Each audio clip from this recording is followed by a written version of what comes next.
ঘোরাও ঘোরাও।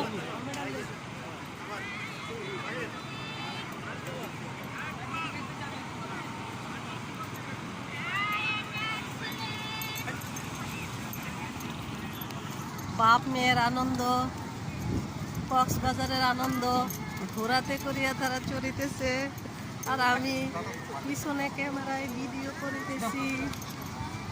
দর্শক আপনারা দেখতে পাচ্ছেন কক্সবাজারে সামিহানুর যারা আর বাবার সাথে ঘোরাতে করিয়া ভ্রমণ করিতেছে, তারা অনেক আনন্দ করিতেছে। ঘোরা, তোমার কি অবস্থা? তুমি কি ভালো আছো ওদেরকে নিয়ে?